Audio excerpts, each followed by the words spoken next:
Hello everyone, welcome to my channel. So today we'll do the activity 2.4 given in the NCERT science book of grade 9. So let's start this activity. In this activity you are supposed to fill half a beaker with water, put a watch glass on the mouth of the beaker, put few drops of ink in the watch glass. आपको एक beaker में पानी लेना है और उसके ऊपर watch glass रखनी है और वॉच ग्लास में आपको इंक डालनी है और हमने उस वॉच ग्लास को हीट अप करना है। किस तरीके से? डायरेक्टली हीट नहीं करना, हमने उसको स्टीम से हीट अप करना है। Right now continue heating as the evaporation goes on and stop heating when you do not see any further change on the watch glass. जैसे आप उसको इनडायरेक्ट हीट कर रहे हो आप देखोगे कि उसमें से ना बबल्स बन के उड़ना शुरू हो जाएंगे। पहले बबल्स बनेंगे फिर वो उड़ना शुरू हो जाएंगे। Basically you will see a steam, थोड़ी थोड़ी आपको स्टीम उड़ती हुई नज़र आएगी। Observe carefully and record your observation. What do you think has got evaporated from the watch glass? जब अब आपने देखा कि उसमें से एवेपोरेशन हो रही है तो उसमें से किसकी एवेपोरेशन हुई? उसमें से पानी की वेपोरेशन हुई। बिकॉज जो हमारे पास इंक है वो सोल्यूशन है किस चीज़ का? डाई का और वाटर का। Right? Is the residue on the watch glass? Yes, there is a residue on the watch glass, that is ink. Ink जो ब्लू कलर की आपको नीचे डाई है वो रह जाएगी। उसमें से जो है वाटर है, वोलेटाइल कंपोनेंट है।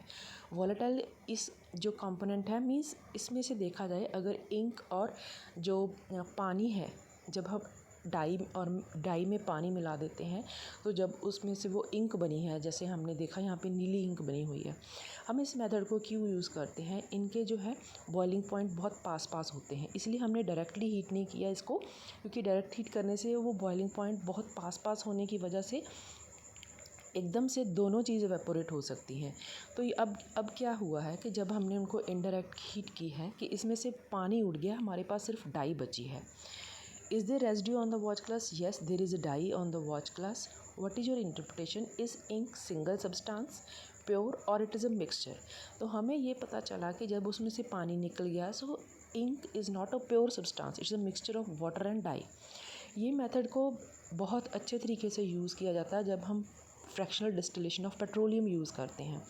बिकॉज जो पेट्रोलियम होता है, जो क्रूड पेट्रोल होता है ना, दैट इज़ अ मिक्सचर, उसमें बहुत सारे यूज़फुल कंपोनेंट होते हैं, लेकिन हमें उसे पेट्रोलियम से निकालना होता है। जैसे गैसोलीन हो गया, वैसलीन हो गया, डीजल हो गया। तो इन सब चीज़ों को निकालने के लिए जो है उनको हीट अप किया जाता है और अलग अलग टेम्परेचर पे जो है अलग अलग चीज़ें हमें मिलती हैं। जो चीज़ का जिस चीज़ का बॉइलिंग पॉइंट पहले आएगा, मतलब उसका बॉइलिंग पॉइंट कम है, वो पहले सेपरेट हो जाएगी, और जिस चीज़ का बॉइलिंग पॉइंट हाई है वो हमें बिल्कुल एंड में मिलेगी।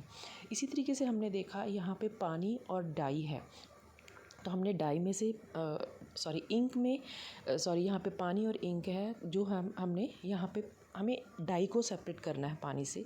सो वी केप्ट ऑन हीटिंग। तो क्योंकि पानी का बॉइलिंग पॉइंट इंक से डाई से कम था तो पानी उसमें से उड़ गया, पानी पहले उड़ जाएगा और हमारे पास इंक रह जाएगी। और इसी मेथड को यूज़ किया जाता है separation of various metals from the alloys. तो जिस मेटल का बॉइलिंग पॉइंट कम है वो पहले सेपरेट हो जाएगा, जिस चीज़ का मेल्टिंग पॉइंट और बॉइलिंग पॉइंट ज़्यादा है वो हमें बाद में मिलेगी। तो इस मेथड को यूज़ किया जाता है how to get different substances from the same mixture, है ना? ठीक है।